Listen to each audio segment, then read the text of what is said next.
Well, an old friend of mine, gee whiz, back in the 90s, I think it was probably 1998, 5 or 6 or 7 years into the start of the sports marketing operation, ran across this lovely lady, and we started talking about baton twirling. And I said, well, I have a friend of mine back up in Wisconsin that was, it's like anything else, but a national champion in baton twirling. He was on my basketball team. He was like 6th grade. He was like 6 feet tall, Ed Yaton. And so we just started talking. I knew a little bit about it and all this. And I said, that's a heck of a sport. Well, that was funny, Mark, because a lot of people don't see it as a sport. And I said, oh, okay. I'll stop there. People don't see dance as a sport either, but you kind of incorporated Tessah, by the way. Yes. Tessah Ceballos. And that's one thing with twirling. It sort of incorporates both dance and gymnastics to a certain degree, and yes, different events. Do we dare say juggling on top of it all with various depending on the event. So. We have different events. Some are body dominant and some are more equipment dominant, which would be the baton. And what's really exciting about it is if you look back over time, the same as how you just discussed the evolution of what was formerly Polk County Sports Marketing, and it's moved along into Central Florida and the Sports Central. So has baton twirling. It's changed a lot.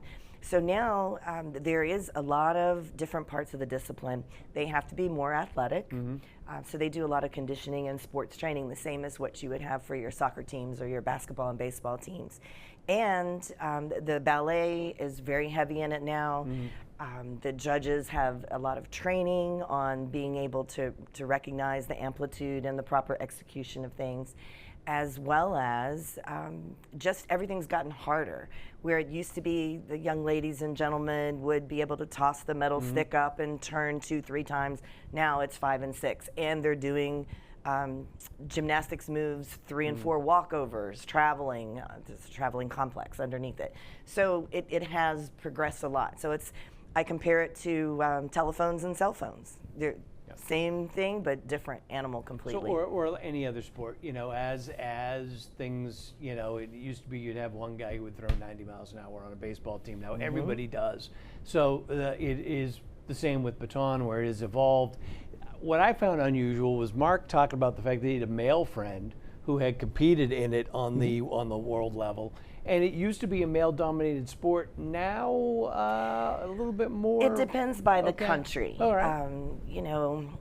The history of it. They like to go back and talk about it, about how it originally, the stick part came from in the military. Yeah. The flag standard bearers, and then you even have Polynesians with the fire knife dancing. That's part of the culture. So it's just developed to different cultures, different places, different countries. And America, we don't have as much male involvement as other countries, such as Japan, France, Italy. They have a lot of men that are involved at high levels. And the ones that we do have here are competitive at that level, but it's very difficult. We've tried to reach out to have that, but I don't know that they understand that it's not the boots and the tassels anymore. That's not it anymore. I think everybody thinks of the marching band aspect of it, right? And that is a uniquely American aspect as well. It is. And so that sort of, at the same point, probably brought a lot more attention to the sport. And still does. Okay. And still does. We're very thankful for the collegiate programs.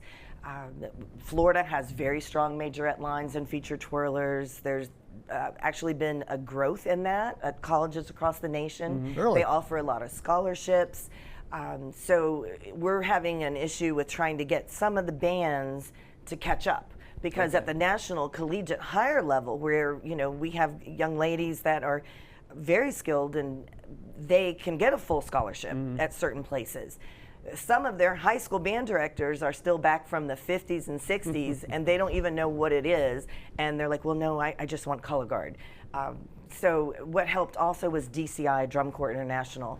They actually had a lot of twirlers on the group that won the overall thing, and that's huge. I mean, there's... Oh, the Drum and Bugle Corps. It is big people, big numbers, big numbers.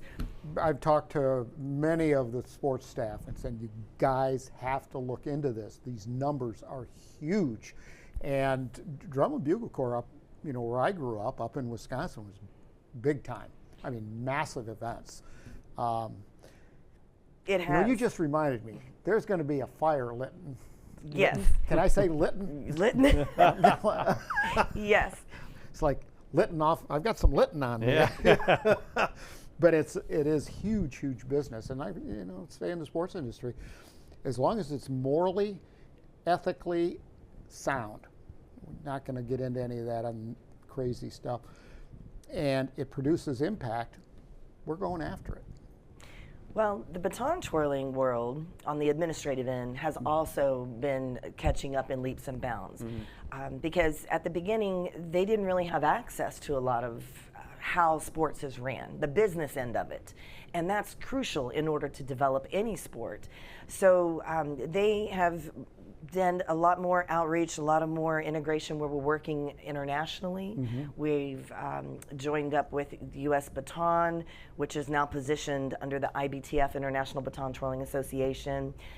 They've also started hosting world championships that include majorette groups instead of just the high-level elite athletes.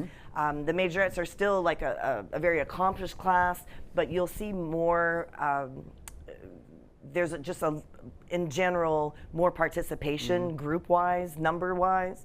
So that's really helped.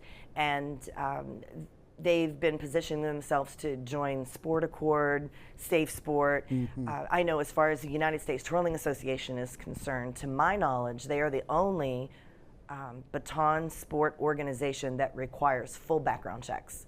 You cannot be an adult and work with them if you have not passed, and it's not just a little tiny background check like, oh, do they have a ticket? No, this is like deep. You have to tell every last name you ever had, your date of birth, where you've lived the last 30 years, and they really take that seriously. So I think I see it positioned better. I see that they're understanding grant writing and economic impact and being able to do the post-event evaluations so that they have those paperwork to be able to put over so that when we sit down at the table we can talk knowledgeably, to be able to leverage and get those good facilities. So really it's just at this point trying to match up the right locations and the right people. So that's why we're very excited to have our state contest here for U.S. Baton Twirling. And that's this weekend, right? Yes, that's going to start tomorrow. May 2nd and 3rd. May 2nd and 3rd. Okay. And open to the public. It is open to the public, and it's free admission. Oh, wow. So they don't have to pay to come in, especially if they like to come tomorrow for the team events. That's a great thing to come in and watch. If they would like to see the higher end, more elite artistic things, then that will be on Sunday. That'll also host our collegiate events. And Florida is cutting edge in all things sports, and so we also are in our baton, all things cutting edge. We offer the middle school level and the high school level for the feature twirlers. So that is a competitive event. So it'll be a lot of fun to watch both things. I think where we've done very well is understanding to bring in, because I think you'd asked me off camera about what level of participation. So we've been trying to bundle in the first level of participation with the newer athlete that really hasn't learned a lot of things, but they want to participate and start to get involved and grow and have that experience, as well as the elite. So we've been trying to set that up. That way, Saturday you'll see the newbies as well as all of our team events, and then Sunday is more elite. And I mean, you have to start getting them used to performing in crowds and whatnot to get them to that next level. Yes. So, Judges evaluating them. And, that's a I'm lot going to of let pressure. I'm going to let her brag a little bit because we are in the presence of a mother of someone who medaled. So in Italy, overseas. So tell us a little bit about your daughter Riley. Yes. Oh, my daughter Riley's 15. Okay. And she's adorable. But it's not just her. It's some of my other students and those of my peer students. There were several of us coaches got together 2 years ago to put our kids on one group, a core group, and we put it together to compete at nationals to try to qualify to compete internationally. Okay. And we were successful in that.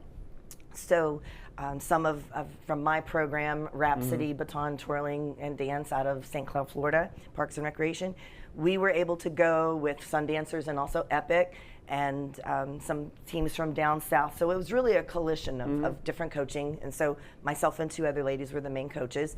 And we went to Italy. It was amazing. We were able to make it all about letting the girls see Milan. We went to Venice, they went to Florence, they saw the Statue of David. How cool is that to mix it in with the sports thing? And they actually medaled. So in different events, we had entered in 3 or 4. They actually had some silver medals and bronze, first time out. Fantastic. So that was really nice. And so Riley. Right out of Central Florida. Yes, right out of Central Florida, you betcha. And Riley, her favorite event is multiple baton, 3 baton. Okay. So we're going to try to qualify this year to be able to compete internationally as an individual for her. We'll see how that goes. It's, all right. It's like exciting, you know. It's a great It's always opportunity. a growth, always going forward. Tess, I want you to give a selfless plug here for anyone that has a child, a friend, whatever, that may be interested in getting more information about baton twirling and getting involved in the competitive side of the sport, not just recreational. Where would they go to find information? Well, there's lots of places. Social media is full of it. U.S. Baton Twirling. You said US that right. Florida Social Council media of is Baton full Twirling. of it. Yep. Yes. Also, you can check your local parks and recs. Almost every county or adjacent county would have some place that they could go. And you start at the recreation level, and then if it's something for you. What I've found that a lot of people don't consider, especially for girl athletes, it's a great mix.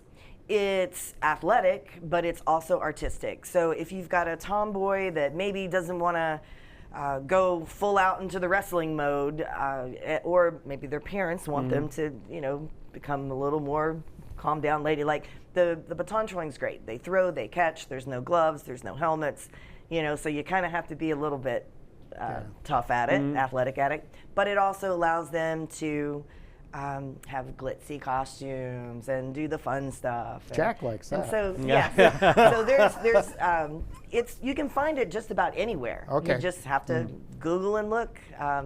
U.S. Twirling Association, they have listings. The Florida Baton Council. Okay. Perfect. Can you head the baton? That would be because that's where it would be hitting me on the head all the time anyhow. So. It can do that. I'm going to leave that one alone. Hey, Tessa, thanks so much for joining us. Haven't seen you in a long time. Oh, Always you're good to see you. Glad to be here. You betcha.